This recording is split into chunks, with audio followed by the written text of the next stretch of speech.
गहरे जंगल के किनारे बसा एक छोटा सा गांव था। वहां की संकरी गलियों में एक नन्ही सी बच्ची राधा अकेली घूमती थी। उसके माता पिता एक दुर्घटना में मारे गए थे और अब वो पूरी तरह से अनाथ हो गई थी।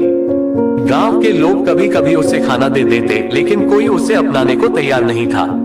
एक रात जब राधा एक टूटी फूटी झोपड़ी के बाहर ठंड से कांप रही थी, तभी आकाश में कुछ बड़ा उड़ता हुआ दिखाई दिया। वह एक विशाल चील थी जो पेड़ की ऊंची डाल पर आ बैठी। राधा ने देखा कि वह चील बार बार उसकी ओर देख रही थी, जैसे उसे कुछ समझ रही हो। अगली सुबह जब राधा भूख से रो रही थी, तो वही चील अचानक उसके पास आकर एक छोटा मरा मुर्गी का बच्चा छोड़ गई।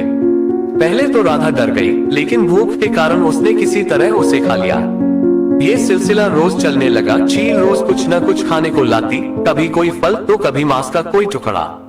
धीरे धीरे राधा और उस चील के बीच एक अनोखा रिश्ता बन गया। वह जहाँ जाती, चील उसे आकाश से देखती और उसके पास मंडराती। अगर कोई राधा को डांटता या डराने की कोशिश करता, तो वह चील उसके ऊपर आकर अपनी बड़ी चोंच और तेज पंजों से हमला करने को तैयार हो जाती। गांव वाले इस अजीब रिश्ते से हैरान थे। वे इसे अशुभ मानते और राधा को चील की बच्ची कहकर चिढ़ाने लगे। लेकिन राधा को इससे कोई फर्क नहीं पड़ता था। वह जानती थी कि चील ने उसे अपना लिया है, जैसे कोई माँ अपने बच्चे को। एक दिन गांव में कुछ डाकू आए। वे लूटपाट कर रहे थे और राधा को भी पकड़ने की कोशिश की।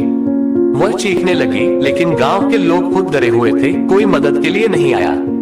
तभी अचानक आकाश में एक काली परछाई तेजी से उतरी। वह वही चील थी। चील ने अपने तेज पंजों से डाकुओं पर हमला कर दिया। उसकी पैनी चोंच ने एक डाकू की आंख पर वार किया, जिससे वह दर्द से चिल्लाने लगा। दूसरे डाकू ने गुस्से में तीर चला दिया, जो चील के पंख में जा धंसा। लेकिन उसने हार नहीं मानी। वो तब तक लड़ती रही जब तक डाकू डरकर भाग नहीं गए। राधा चील की ओर दौड़ी। वो जमीन पर गिर चुकी थी, उसका पंख घायल था।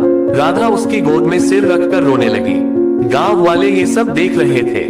वे समझ चुके थे कि यह चील कोई आम पक्षी नहीं थी, बल्कि सच्चे मायनों में राधा की माँ थी।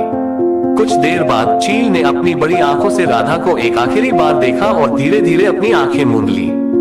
राधा को अब एहसास हुआ कि उसने अपनी माँ को हमेशा के लिए खो दिया। गांव वाले अब राधा को अकेला नहीं छोड़ सकते थे। उन्होंने उसे अपनाने का फैसला किया। राधा को रहने के लिए घर मिला, खाना मिला और सबसे जरूरी प्यार और अपनापन मिला। लेकिन वह हमेशा आसमान की ओर देखती, जहाँ कभी उसकी माँ बनी चील उड़ती थी। अब जब भी गांव में कोई चील दिखती, राधा मुस्कुराकर उसे देखती और अपने दिल में उसकी याद संजोए रखती। इस कहानी से आपको क्या सीख मिली, कमेंट बॉक्स में कमेंट करके बताइए।